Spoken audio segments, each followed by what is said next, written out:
berkati, kita bersyukur pagi hari ini Tuhan Yesus baik bagi kita. Di penghujung tahun 2021, minggu terakhir kita beribadah di tahun ini. Kita ada semua hanya karena anugerah Tuhan. Dan kita bersyukur anugerah Tuhan yang luar biasa menghantar kita ada di tempat ini. Dan sama-sama kita mau bersekutu meninggikan Tuhan. Mari tundukkan kepalamu, kita akan berdoa.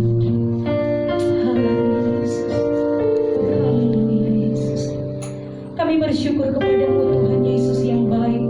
Pagi hari ini kembali kami datang kepadamu. Kami mengucap syukur kasih dan anugerah-Mu yang membuat kami ada sampai saat ini. Terlebih kami bersyukur Tuhan di sepanjang tahun 2021 kami nikmati anugerah yang luar biasa sehingga kami ada di penghujung tahun ini Tuhan.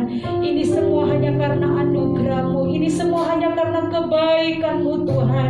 Dan pagi hari ini kami ada di tempat ini Tuhan, karena kami rindu bersekutu meninggikan, memuliakan nama-Mu Tuhan. Biar di tempat ini ada pujian, ada penyembahan, ada pengagungan bagi Engkau Raja kami di atas segala raja. Terima kasih Tuhan, Engkau layak dipuji, Engkau layak ditinggikan, Engkau layak dimuliakan. Terima kasih Bapa di surga.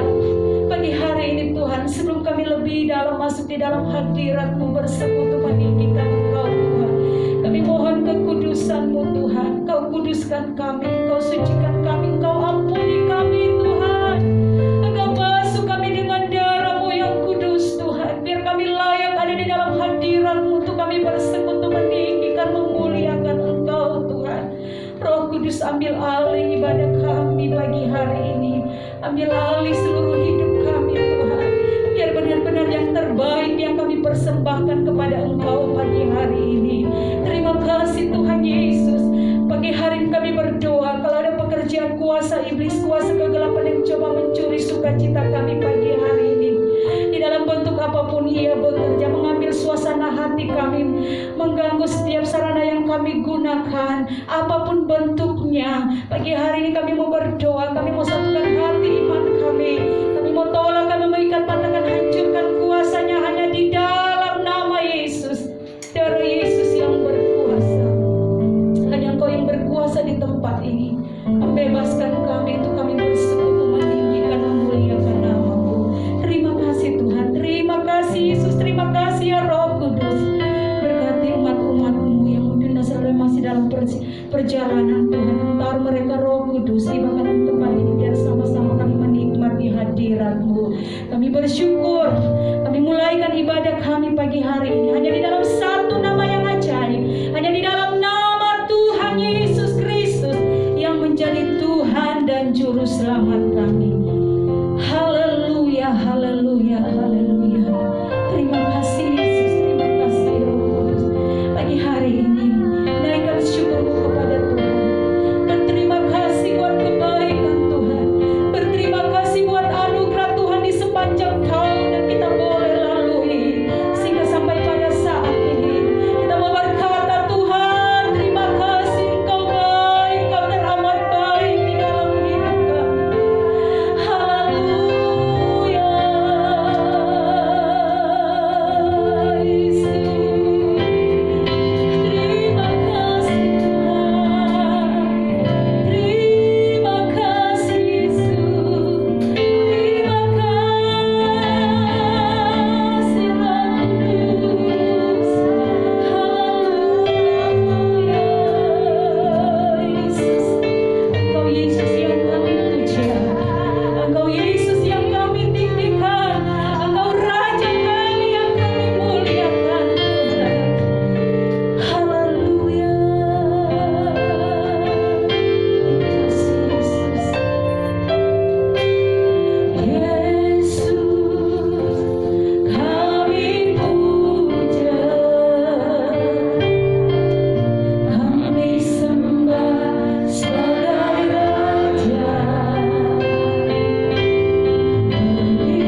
kami. Terima kasih Tuhan. Kelahiran membawa sukacita bagi kami pagi hari ini. Kami siap bersorak meninggikan Engkau di dalam nama Yesus. Haleluya, haleluya. Amin. Saudara bersukacita pagi hari ini, amin. Coba lihat kanan kiri, katakan selamat Natal. Tuhan Yesus memberkati kita semua. Mari kita sambut Sang Raja. Mari naikkan pujian ini dengan sukacita. Haleluya. Kita mari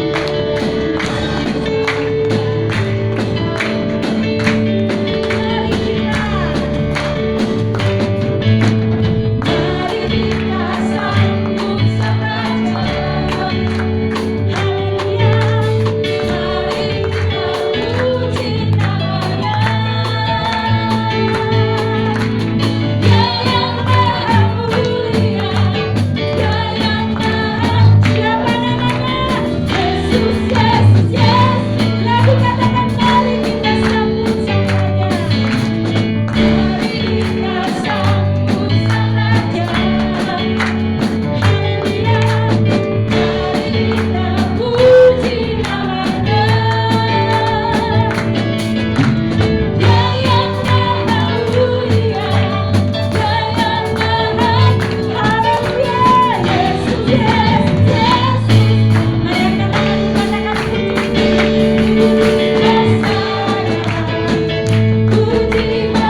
Tuhan. Silakan duduk saudara.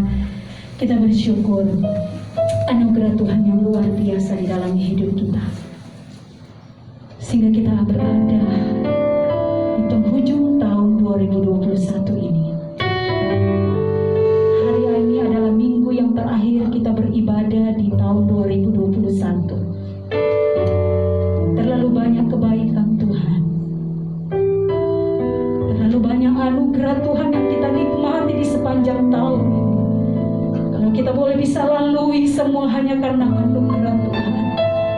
Pagi hari ini kau katakan terima kasih Tuhan, terima kasih Yesus. Kami masih ada di tahun ini, semua hanya karena anugerah-Mu Tuhan.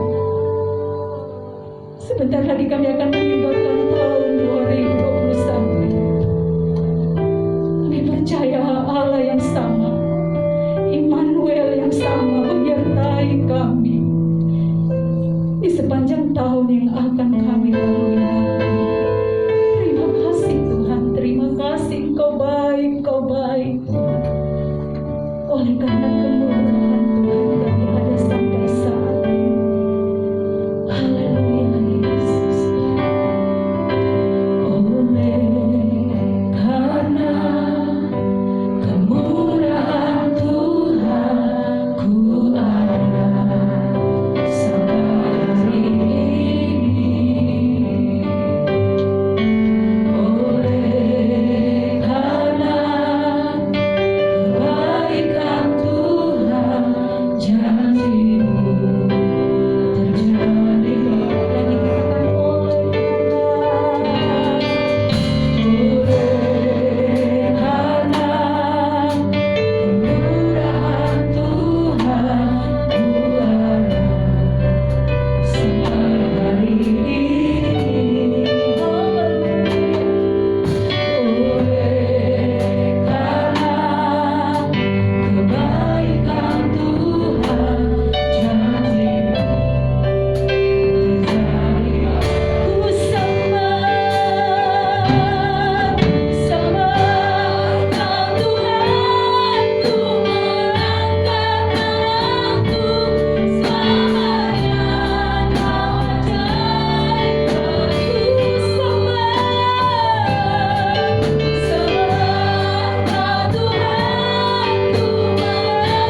Buat Immanuel, penyertaan-Mu di sepanjang tahun ini.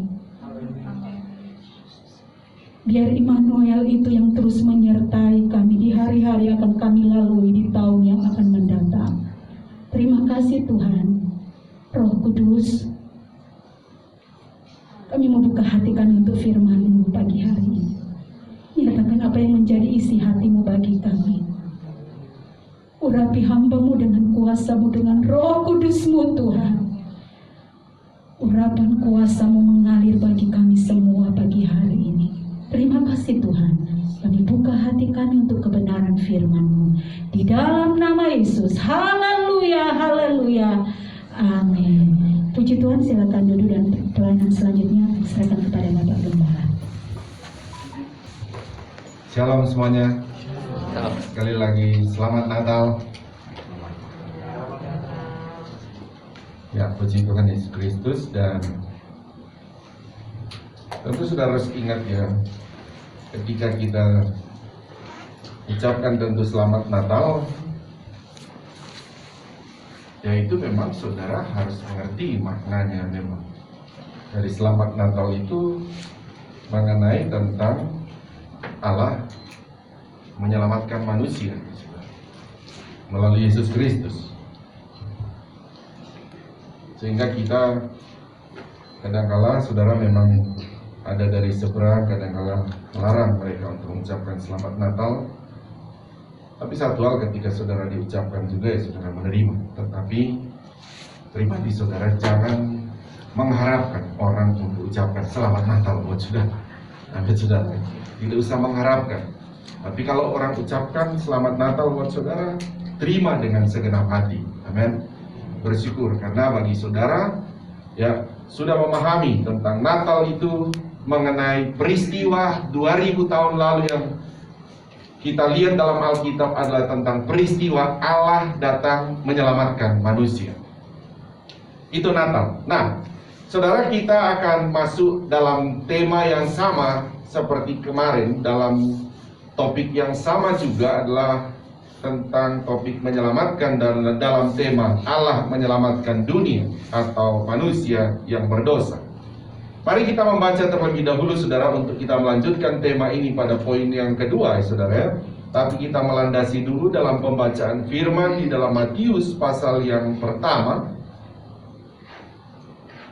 ayat yang ke-18 sampai 25. Mari jemaat Tuhan bangkit berdiri.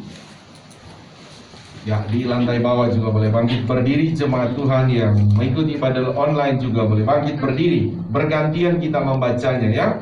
Perikopnya kelahiran Yesus Kristus. Ayat genap saya, ayat ganjil saudara. Kelahiran Yesus Kristus adalah seperti berikut. Pada waktu Maria, ibunya, bertunangan dengan Yusuf, ternyata ia mengandung dari Roh Kudus. Jadi ingat ya, jadi sebelum mereka bertunangan atau Yusuf istilah lamar tunangan, ternyata Maria sudah mengandung. Jadi sudah duluan mengandung dari siapa saudara? Roh Kudus. Sebelum mereka hidup sebagai suami istri. Ayat 19 saudara.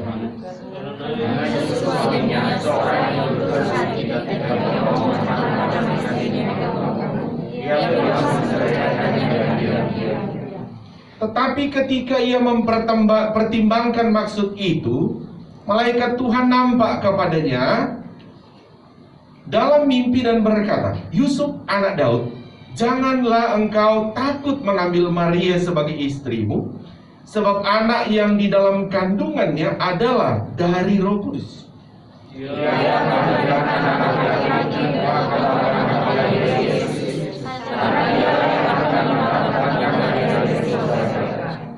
Hal itu terjadi supaya genaplah yang difirmankan Tuhan oleh Nabi.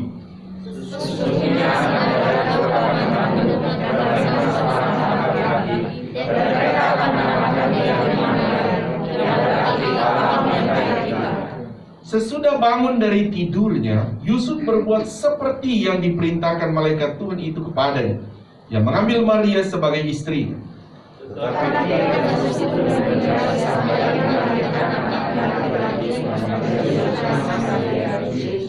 Amin. Tuhan Yesus memberkati. Silakan duduk kembali. Ya, Mari kita kembali melihat saudara dalam pembacaan kita satu kronologi tentang kelahiran Yesus Kristus. Saudara sepahami bahwa dikatakan bahwa Maria itu mengandung, saudara, memang tanpa ada hubungan suami istri. Karena tentu kita semua ini terlahir semua di muka bumi ini karena orang tua kita telah menikah, saudara. Dan mereka sebagaimana perintah firman Tuhan, mereka harus melakukan hubungan suami istri dan mengandung. Nah, itu terjadinya kita. Tetapi ini, saudara, tidak terjadi hubungan suami istri. Tetapi dikatakan bahwa Roh Kudus yang memberikan. Jadi Yesus itu, saudara pahami, Yohanes 1 ayat 1, Kejadian 1 ayat 1, sudah pala mulanya sudah ada. Saya sudah jelaskan kemarin ya. Kita itu menganut pemahaman kebenaran firman Allah. Pribadi Allah adalah 3, Bapa, Anak, Roh Kudus, tunggal dalam kemahakuasaan ya. Nanti saya bilang kemarin itu, nanti sekali lagi saya akan jelaskan berikut, masuk pada perikorosis supaya saudara memahami. Jadi semenjak kekekalan sudah ada, 3 pribadi ini sudah ada. Nah, saudara, Roh Kudus memberikan tubuh. Jadi bukan kepada Bapa, bukan kepada dia sendiri, tapi pribadi anak. Jadi pribadi anak ini, saudara, ditambahkan tubuh. Harusnya Allah itu roh, kata Yohanes, kitab Yohanes. Allah itu pribadi Bapa, pribadi Anak, pribadi Roh Kudus, itu roh, tapi pribadi. Nah, pribadi Yesus yang adalah roh ini, saudara, ketambahan namanya natur tubuh manusia. Siapa yang kasih itu, saudara? Itu bukan karena ada terjadi indung telur dan sel sperma itu, tetapi Roh Kudus memberikan itu. Memberikan itu, saudara. Bukan juga Roh Kudus berhubungan badan dengan Maria ya, tidak. Dia maha kuasa, dia cuma kasih jadi tubuh. Nah, yang jadi tubuh ini, jadi Yesus ini ketambahan tubuhnya. Nah, makanya kita kenal Yesus satu pribadi tapi 2 natur. Ada natur Allah, natur manusia. Nah, gitu ya. Jadi yang ketambahan tubuh ini yang ada natur manusia, tidak pada pribadi Bapa, tidak pada pribadi Roh Kudus, tetapi hanya ada pada pribadi anak. Anak ya, saudaranya, pribadi anak. Oke. Nah, makanya sedikit sebelum saya menjelaskan pada poin yang kedua, penting dalam momen Natal ini, jemaat Tuhan harus, saya ulang kemarin sedikit juga ya, karena itu saya menjelaskan di ibadah kedua kemarin. Saudara harus memahami ya, saudara, bahwa saya bilang kemarin itu bahwa di Natal ini kadangkala justru saya melihat justru orang Kristen yang kadangkala banyak ngotot bahwa Isa itu juru selamat, Isa itu Tuhan. Justru yang bilang itu banyak di orang Kristen. Padahal di seberang sana mereka itu betul, Isa itu bukan Tuhan, Isa itu bukan juru selamat, Isa itu tidak disalib, Isa itu tidak mati, Isa itu tidak bangkit. Sebetulnya mereka itu betul. Tapi orang Kristen ini ngotot Isa itu juru selamat, Isa itu disalib. Justru dari orang Kristen. Nah, ini saudara, anak-anak Tuhan, khususnya saudara di sini, jangan sampai saudara seperti itu. Sehingga saya memberi pelajaran dalam momen ini, saudara, bahwa Isa pribadi yang satu berbeda dengan Yesus. Jadi ada 2 pribadi, saudara lihat. Kalau saya bilang orang, ada 2 orang. Yesus juga manusia kan, saudara, natur manusia. Nah, Isa juga manusia, jadi ada 2 orang. Bisa paham, saudara? Di Alkitab itu tidak ada, saudara, tidak ada. Saudara mau cari dengan bahasa asli Yunani itu tidak ada Isa. Tidak ada. Yang ditulis di sana, saudara, oh ya, tidak ada apa-apa. Ya memang Yesus, tulisannya cuma hanya, ya, abjad Yunani tidak ada Y ya, saudara. Tidak ada J juga. Jadi cuma langsung I, E, jadi E mereka itu kayak M, tapi agak panjang, saudara. Y, jadi S-nya itu kayak 5, saudara. Baru U-nya ya kayak U, baru S lagi. Hanya tulisan seperti itu. Jadi tidak ada Isa di dalamnya. Nah, makanya saudara, dalam kesempatan ini, saya mau kasih tahu saudara harus melihat Isa ini adalah pribadi tersendiri, Yesus juga adalah pribadi tersendiri. Nah, Isa ini hanya satu pribadi, satu natur. Kalau Yesus itu satu pribadi, dua natur. Kalau Isa ini tidak mati, tetapi Yesus ini mati. Kalau Isa ini tidak bangkit, sementara Yesus bangkit. Oke ya. Jadi minimal supaya saudara dalam kesempatan ini dapat memahami, saudara memahami bahwa hal-hal demikian ini saudara tidak apa ya saudara? Tidak justru seperti saya bilang awal, justru orang Kristen itu yang ngotot saudara, ngotot supaya Isa itu, sementara gini, Isa itu lahir di bawah pohon korma. Nah kan Yesus lahir di kandang domba. Kan beda saudara. Maka jangan ngotot paksakan dia itu, Yesus itu Tuhan, Isa itu bukan Tuhan. Kalau saudara bilang Isa itu Tuhan, ya mereka marah lah. Orang memang dia bukan Tuhan, ya kan saudara. Tapi kalau Yesus itu adalah Tuhan. Nah gitu saudara. Isa itu saudara Maryam, saudaranya Harun atau Musa. Yesus ke Musa 1500 tahun. Ke sana loh saudara, sebelum Masehi. Jaraknya. Nah, kalau kita itu Isa ya, kalau kalau Yesus itu adalah ibunya Maria, suaminya Yusuf yang hidup di abad pertama. Nah, gitu. Jadi sungguh saudara harus memahami, saudara ini tentu adalah dua pribadi yang berbeda. Ya, dua pribadi. Makanya justru Tuhan tidak akan membela saudara kalau saudara menceritakan Isa itu Tuhan, Isa itu juru selamat. Ya Roh Kudus tidak mau bela lah. Karena Roh Kudus bilang dia bukan juru selamat, yang juru selamat itu Yesus. Amin, saudara ya. Yesus yang juru selamat, Isa itu bukan juru selamat. Kalau saudara bilang, Isa itu mati disalib, nanti Yesus bilang, bukan Isa yang disalib loh. Yesus bilang, saya yang disalib. Ya bisa paham saudara ya. Oke, sampai di situ saudara melihat kembali kepada firman Allah. Jadi tetap kita masih bicara tentang pribadi Yesus ini ya. Kita kembali saudara pada tema kita, Allah menyelamatkan dunia atau manusia. Dan kita masuk pada poin-poin tentang alasan Allah menyelamatkan dunia atau orang berdosa. Kita sudah bahas kemarin, karena Allah mengasihi manusia. Jadi dari Allah ya, dan Allah juga yang memulai penyelamatan itu. Nah, poin yang kedua kita akan bahas saudara melihat dalam ayat yang kita baca tadi, saudara, di dalam ayat yang ke-10. Mari kita lihat saudara. Ayat yang Lukas maksud saya, saudara. Tapi saya akan ambil di sini saja, saudara. Tidak usah langsung lari ke Lukas dulu, itu ayat pendukungnya. Dikatakan di sini begini, saudara ya. Ayat yang ke-21 maksud saya. Mari kita baca bersama-sama. Ayat 21.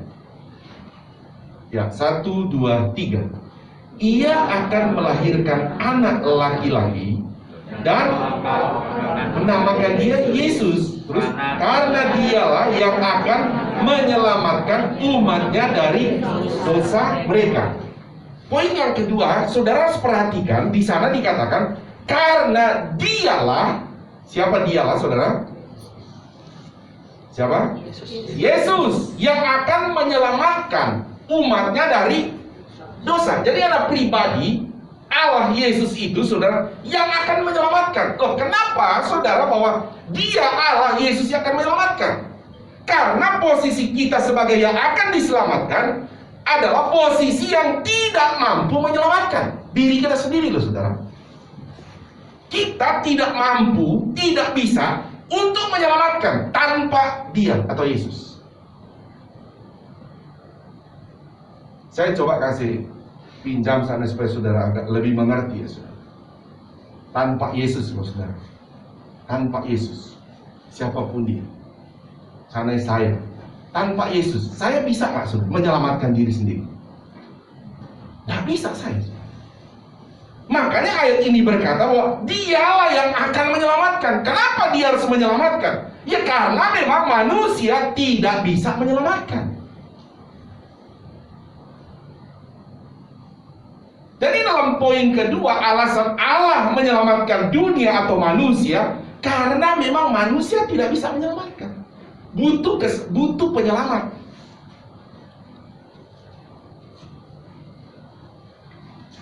Saya jadi ingat pernah anak-anak saya ini masih kecil, jadi senang berenang, mungkin masih umur atau file belum ada emang vehicle kali ya, masih kecil Pak. Terus pergi ke kolam renang di Citos itu, di belakang Citos Mall Citos ada kolam renang di situ. Ya kita masih berenang ke sana, jadi belum di kota wisata Pak. Waktu itu kita berenangnya di sana.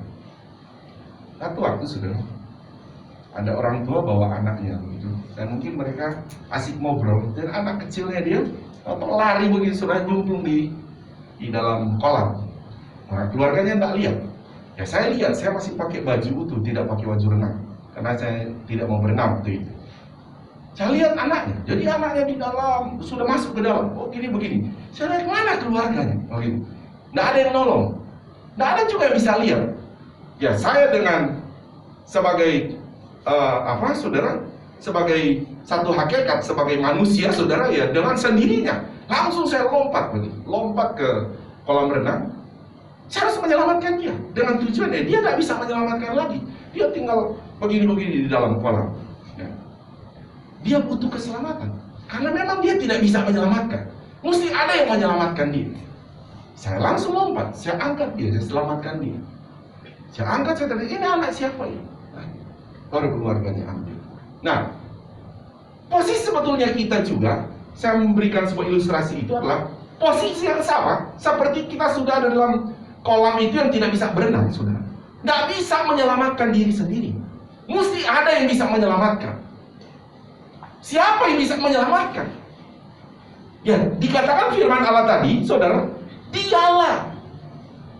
Mau menyelamatkan dari mana? Ya dari dosa, karena kita sudah bahas kemarin. Karena Alkitab berkata semua manusia sudah berdosa.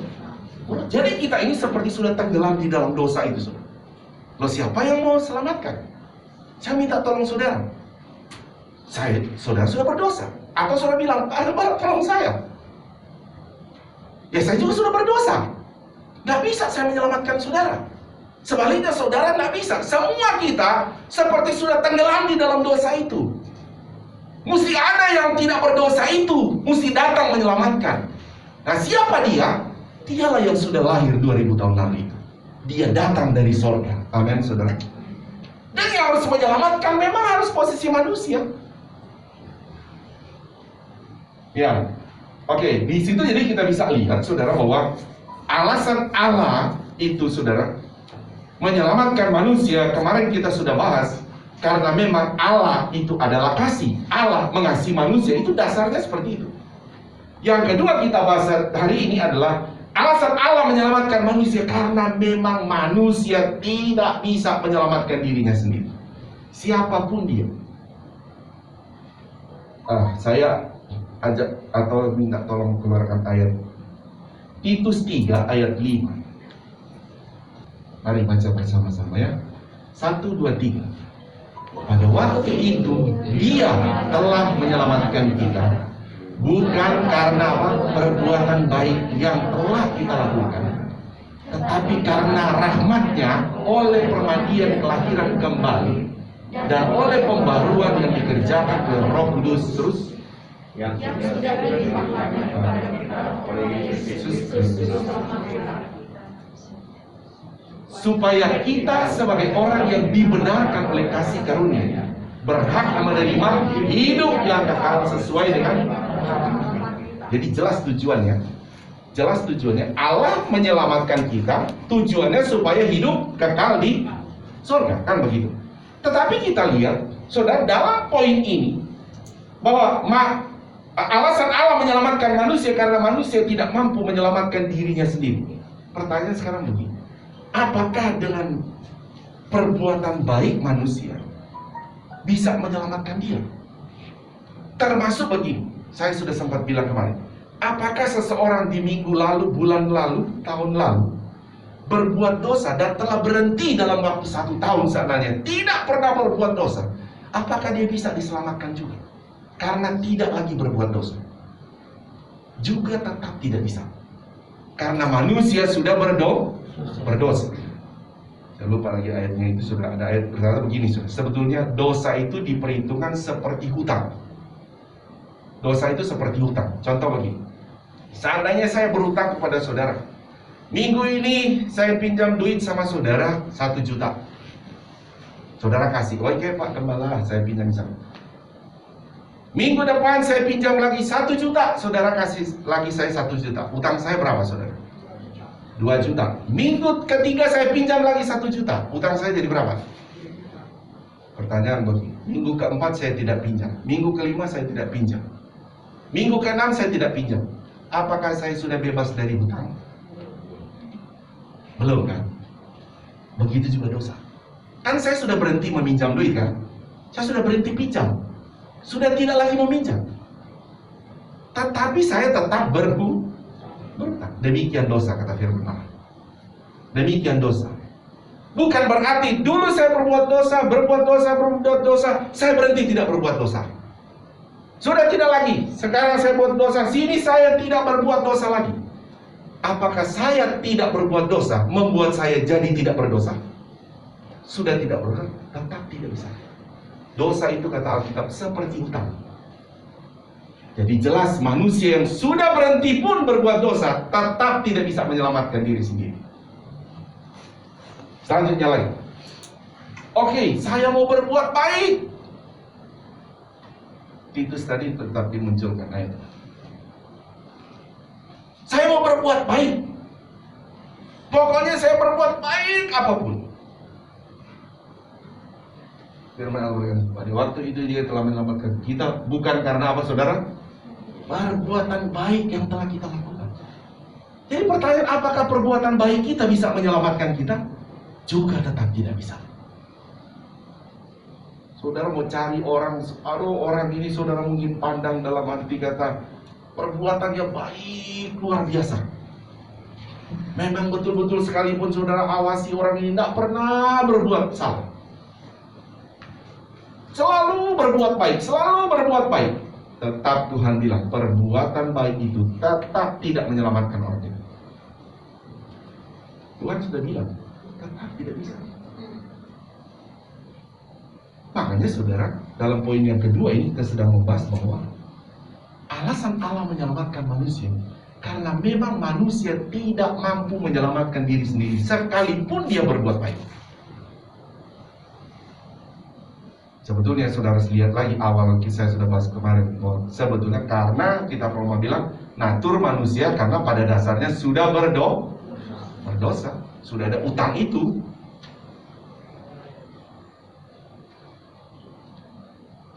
Saya minta dulu saudara, Yesaya 64 ayat 6. Kita akan lihat tentang perbuatan baik manusia, kesalehan manusia, apa di mata Tuhan saudara, tanpa Yesus ya saudara. Mari baca bersama-sama. 1, 2, 3. Demikianlah kami sekalian seperti seorang najis, dan segala kesalehan kami seperti apa? Kain kotor. Sampai situ. Ini kita harus membaca ayat ini adalah tentang bagaimana nabi-nabi itu berkata kepada Tuhan, loh saudara. Bagaimana kesalehan kami, dia berkata.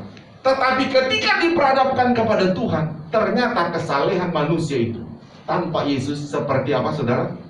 Kain kotor di mata Tuhan.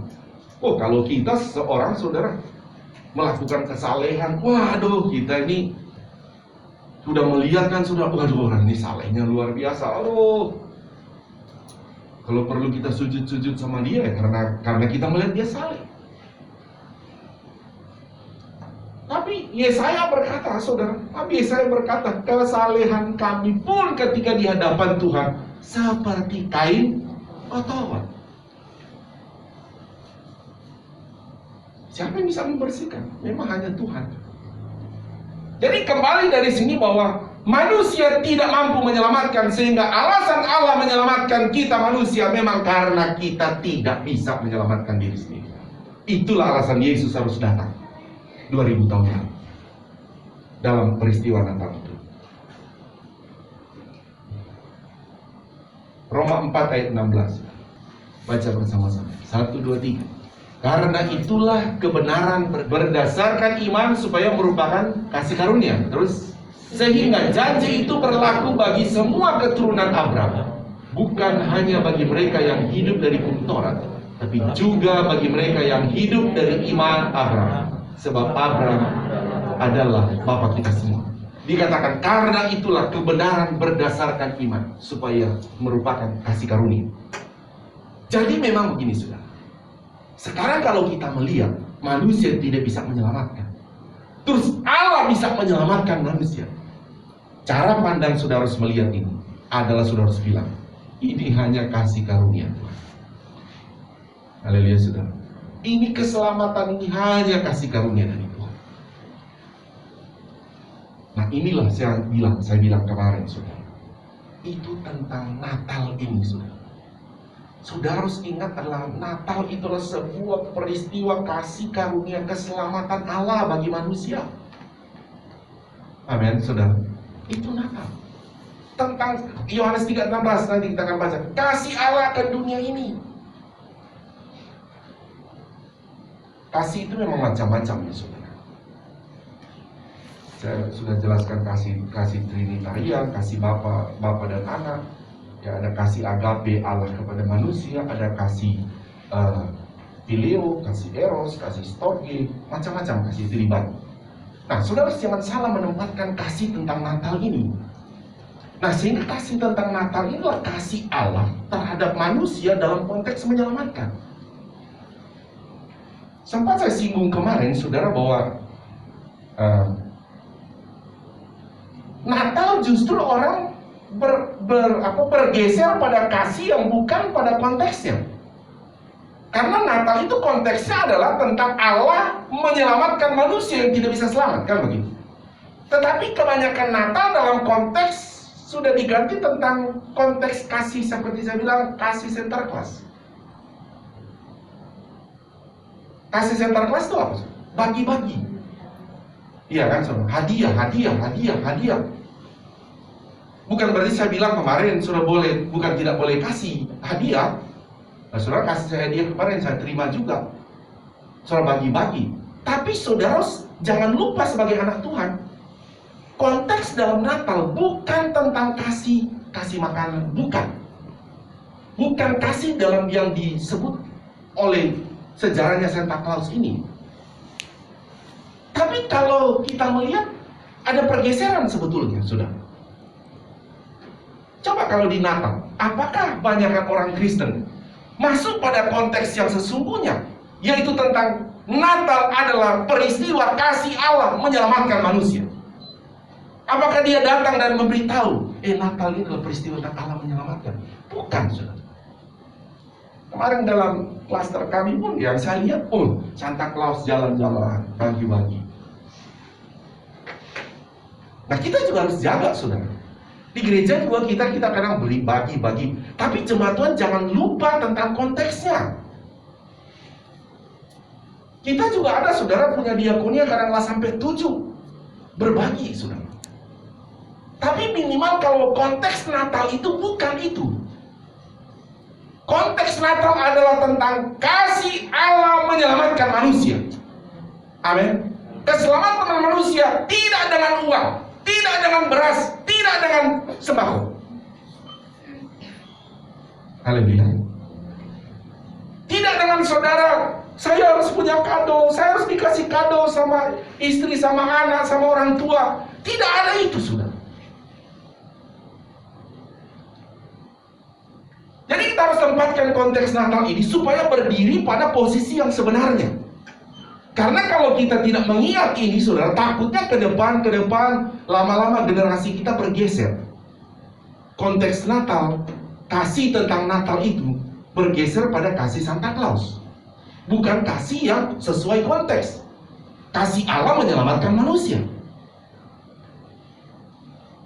Haleluya saudara ya. Tapi jangan juga saudara sudah tidak mau.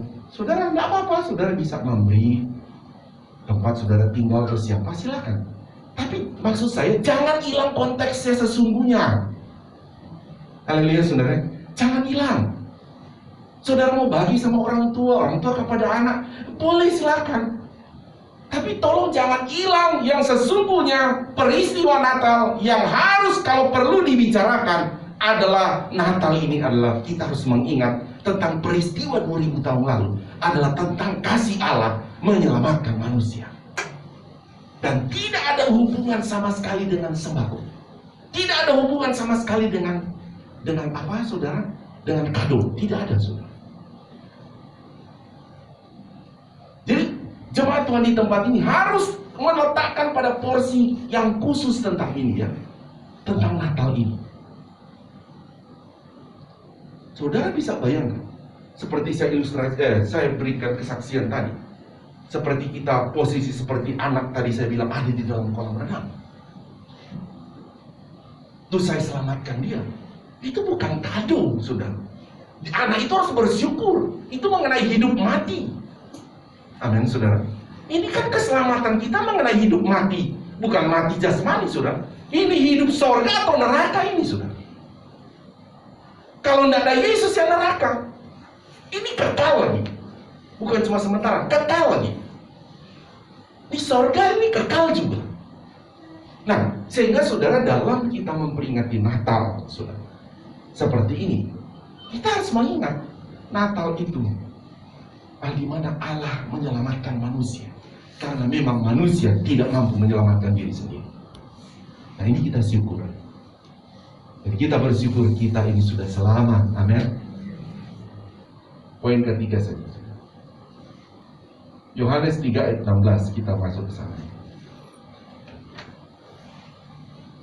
Jadi ingat ya saudara, bahwa alasan Allah menyelamatkan manusia yang pertama itu karena kasih Allah terhadap manusia. Jadi berdasarkan kasih Allah sendiri ya. Yang kedua, saudara, alasan Allah menyelamatkan manusia karena manusia apa, saudara? Tidak mampu menyelamatkan diri sendiri. Yang ketiga, saudara, kita akan bahas, saudara, bahwa alasan yang ketiga kenapa Allah mau menyelamatkan manusia adalah Yohanes 3 ayat 16 berkata supaya manusia tidak binasa di neraka. Yohanes 3 ayat 16. Mari kita baca, saudara. 1, 2, 3. Karena begitu besar kasih Allah akan dunia ini, sehingga ia telah mengaruniakan anaknya yang tunggal. Ya tujuannya. Supaya apa? Supaya setiap orang yang percaya kepadanya apa? Tidak binasa. Jadi jelas tujuannya. Amin, saudara. Jelas Allah menyelamatkan manusia dengan tujuan supaya manusia tidak binasa. Berarti kalau manusia tidak diselamatkan, manusia apa, saudara? Binasa.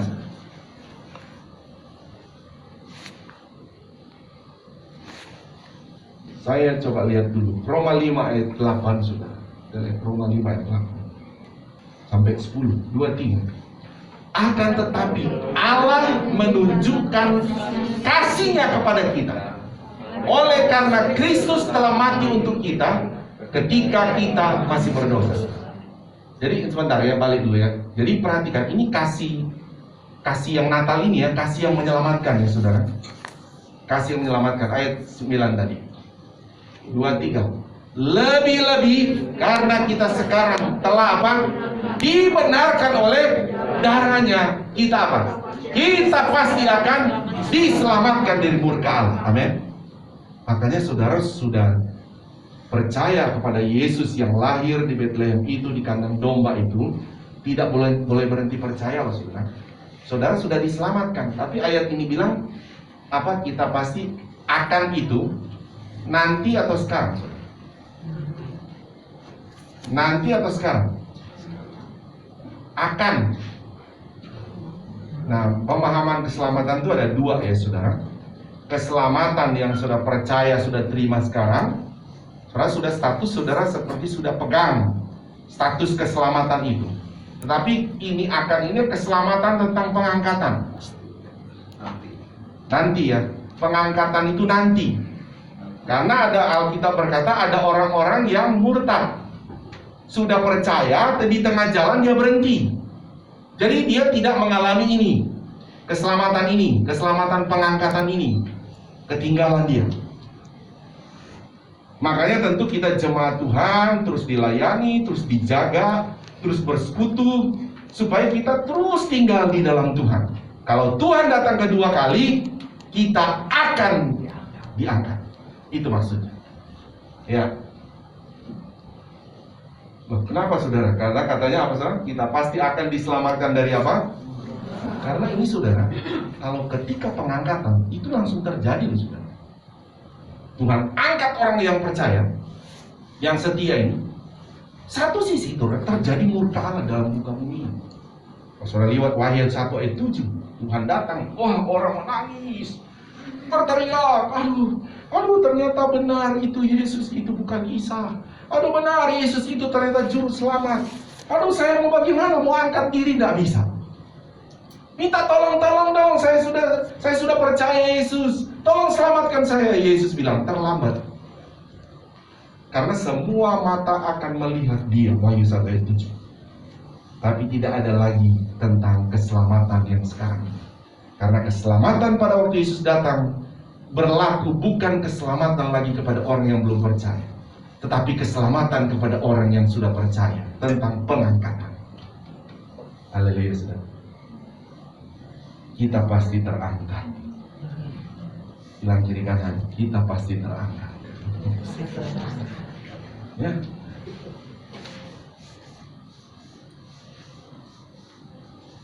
Karena ini saudara, ini alasan Allah menyelamatkan manusia. Karena memang Allah sendiri yang buat murka itu saudara. Tuhan bilang ada murkanya. Nah, saudara, saya selalu renung, coba saudara cari dalam Alkitab. Orang yang percaya, selalu saya bilang, yang setia neracanya cukup, itu terangkat. Yang lain ditinggal. Ditinggal di mana? Nah, di bumi. Terus murka Allah di mana? Tidak ada dalam Alkitab orang masuk neraka dipindahkan, diangkat. Semua di sini. Oh, jadi bumi mau jadi apa ya? Hah? Lautan api. Ya benar kata Alkitab. Lautan api.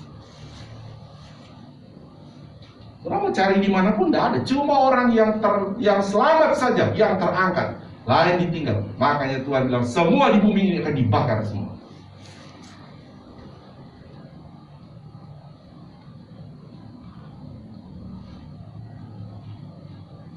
Tapi kita, Tuhan bilang, Tuhan selamatkan kita supaya kamu tidak binasa. Yohanes 3:16 kembali lagi. Firman Allah berkata, karena begitu besar kasih Allah akan dunia ini. Jelas kata, ia mengaruniakan anaknya yang tunggal. Jelas tujuannya supaya setiap orang yang percaya kepada. Jadi setiap orang yang percaya tidak binasa. Tuhan sayang sama kita. Amin saudara. Jangan binasa. Percaya Yesus. Sekali Yesus tetap Yesus.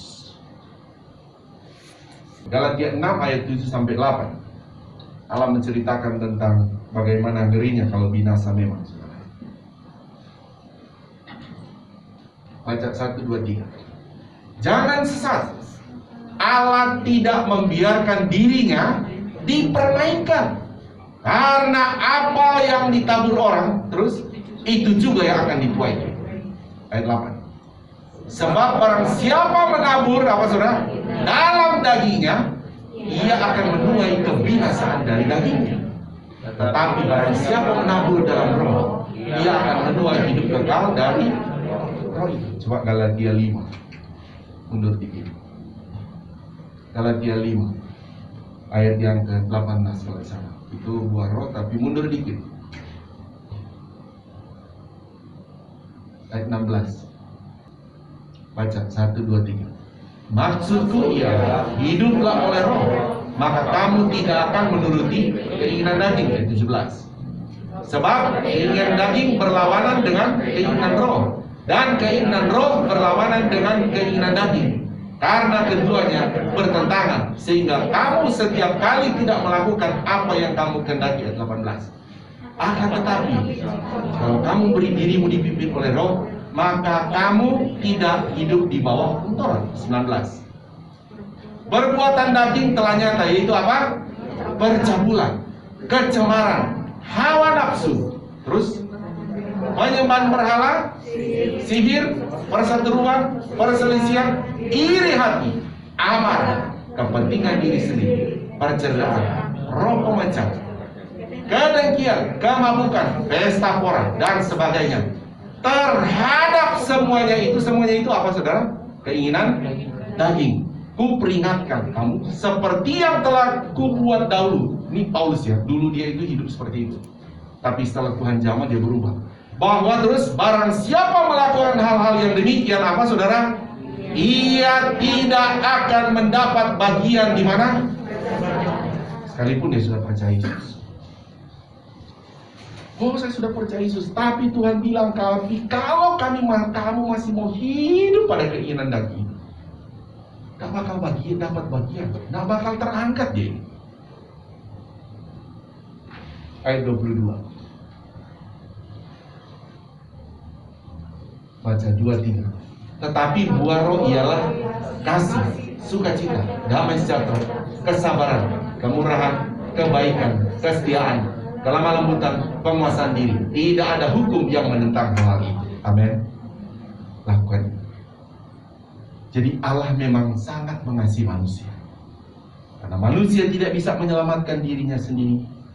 Allah juga mengasihi manusia karena supaya manusia tidak binasa. Dia mau manusia itu hidup kekal di surga. Amin. Dia tidak mau manusia itu hidup kekal di bumi ini. Malaikat yang berdosa itu, Lucifer dan pengikutnya, dibuang kemana saudara? Dari surga dibuang kemana? Di bumi. Itu sudah dibuang. Jadi Tuhan sudah buang dia di bumi. Makanya kita ini di bumi ini bukan tempat tinggal kita, kata firman Allah. Tempat tinggal kita yang kekal itu di sorga. Bagaimana caranya ke sorga? Alkitab bilang ya, percaya kepada Yesus itu, yang sudah lahir itu, yang sudah mati, sudah disalib, sudah mati, sudah kubur, sudah bangkit, dan yang akan datang kembali. Dialah Yesus yang menyelamatkan. Percaya kepada Dia selama-lamanya. Tuhan Yesus memberkati kita, saudara. Kita sudah selesai pembacaan firman Tuhan ini. Nanti kita akan ketemu lagi di tanggal 1 di jam 7 dan jam 9 ya. 2 kali ibadah, dan itu hari Sabtu dan hari Minggu juga kita ada ibadah seperti ini 1 kali. Oke, puji Tuhan, Yesus Kristus sudah memberkati kita. Mari kita bangkit berdiri.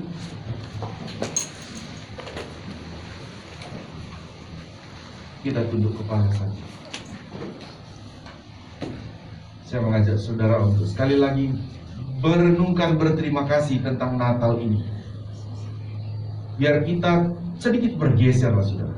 Banyak kali pemahaman kita Natal ini adalah Natal Santa Claus.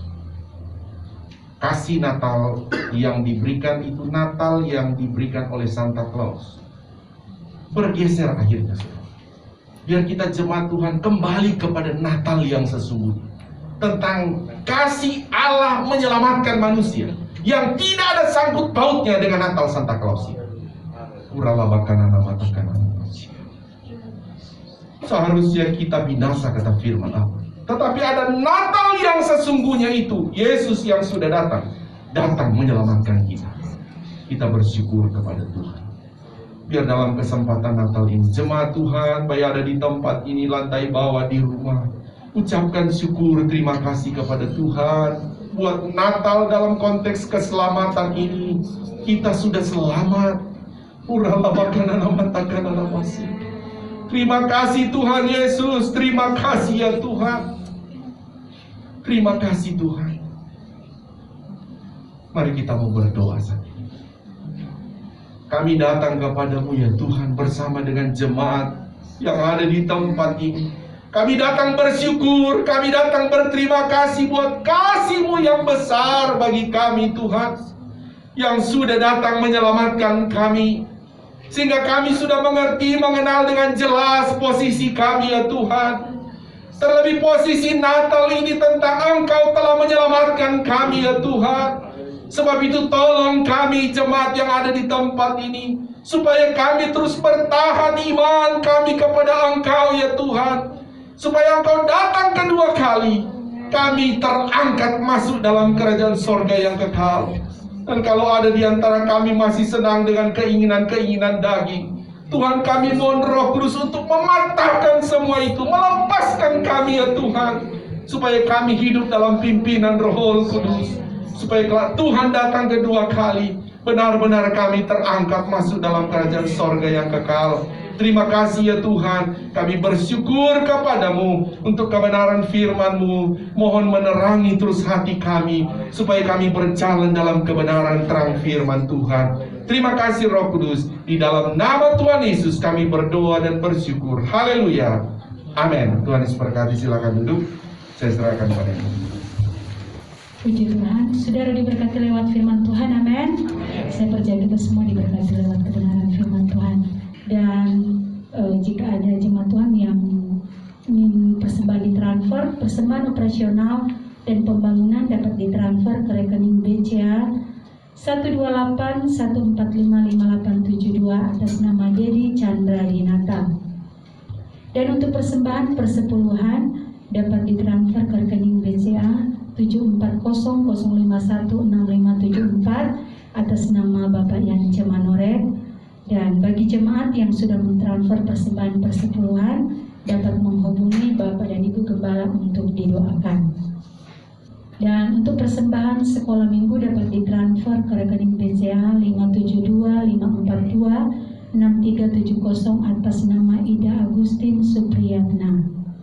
Dan pengumuman untuk minggu besok ya saudara, untuk ibadah awal tahun Sabtu 1 Januari 2022 disertai dengan perjamuan kudus.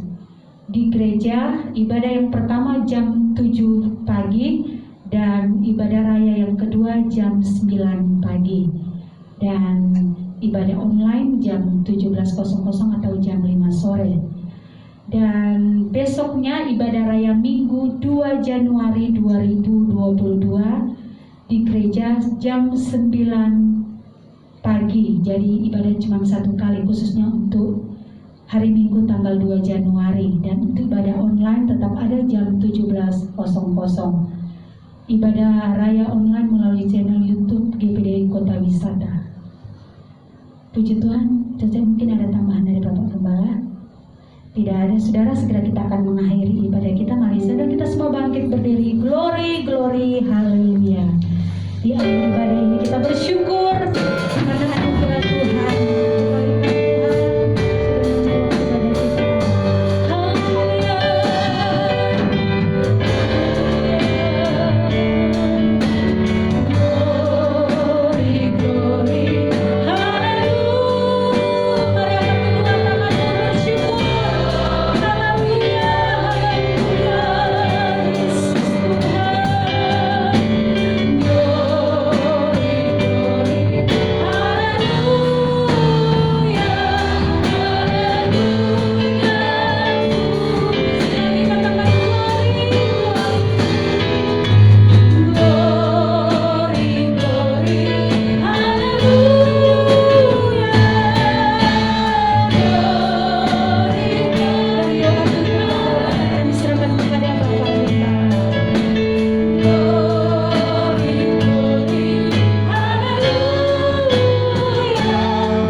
Jemaat Tuhan yang perlu didoakan, saudara ada pergumulan-pergumulan khusus, datang pada Tuhan, sampaikan kepada Tuhan dalam momen Natal saat ini. Saya percaya Tuhan ada, Tuhan Maha Penolong buat engkau. Kau yang perlu didoakan secara khusus, angkat tangan kananmu, taruh tangan kirimu di dada. Baik saudara di tempat ini, di lantai bawah, dan juga yang mengikuti pada online.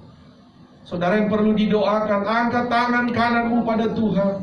Dan dari isi hatimu kau sampaikan isi hatimu, pergumulanmu khusus kepada Tuhan saat ini.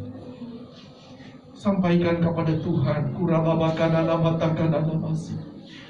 Roh Kudus, dengar ya Roh Kudus. Ada pergumulan sebelum dia pulang dari tempat ini. Hamba mohon kasih karunia-Mu Roh Kudus. Lihatlah tangan-tangan yang sedang terangkat kepadamu. Dan dia sedang menyampaikan isi hatinya, pergumulan dia kepadamu. Hamba mohon belas kasihan-Mu, hamba mohon kasih karunia-Mu untuk menolongnya ya Tuhan. Ulurkanlah tangan-Mu Tuhan, ulurkanlah tangan-Mu, hamba berdoa di dalam nama Tuhan Yesus Kristus. Pertolongan Tuhan, sebab bagi Allah tidak ada yang mustahil. Tuhan nyatakan pertolongan dalam hidupmu dalam nama Tuhan Yesus Kristus. Terima dengan iman, Tuhan menolong engkau. Terima kasih Engkau turun tangan saat ini. Kami berdoa kepadamu Tuhan bersama jemaat yang ada. Sebentar kami mau pulang. Tuhan, bungkus kami dengan darah-Mu. Lindungi kami semua. Sepanjang minggu aktivitas kami pun kami mohon kasih karunia-Mu mengurapi kami. Sehingga apapun yang kami kerjakan, Tuhanlah yang berkarya. Tuhanlah yang memberkati apa yang kami kerjakan. Tuhanlah yang membuat berhasil. Terima kasih Bapa. Sampai kami mengakhiri tahun ini bersama dengan jemaat-Mu di tempat ini, sama-sama kami bersuka cita akan masuk ke tahun 2022 dalam Immanuel, dalam penyertaan Tuhan, dalam perlindungan Tuhan. Terima kasih. Berikanlah keamanan bagi negara kami ya Tuhan. Di dalam masa perpisahan tahun ini juga, Tuhan memberkati para pemerintah kami, TNI, Polri, demikian semua masyarakat yang ada, Tuhan memberkati. Terima kasih Bapak, kami bersyukur, kami akhiri ibadah ini, kami terima berkat daripada-Mu. Mari angkat kedua belah tangan kita. Inilah kami anak-anak-Mu ya Bapa di sorga, mengangkat tangan kami kepadamu adalah terus pengakuan iman kami bahwa keselamatan hanya ada di dalam nama Tuhan Yesus Kristus. Dan Engkau juga yang menjadi sumber segala sumber berkat bagi kami. Mohon memberkati kami semua dari orang tua sampai anak-anak ya Tuhan, dengan berkat-berkat rohani yang luar biasa, juga dengan berkat-berkat jasmani secara luar biasa. Sebab itu jemaat Tuhan, terimalah berkat daripada Allah Bapa, cinta kasih sayang daripada Tuhan Yesus Kristus, penghiburan, persekutuan, kuat kuasa, urapan-urapan baru dari Roh Kudus mengurapi, memenuhi kita dengan kuasa otoritasnya saat ini sampai Maranatha. Tuhan Yesus datang kembali menjemput kita semua. Taruh tangan di dada, naikkan pujian ini.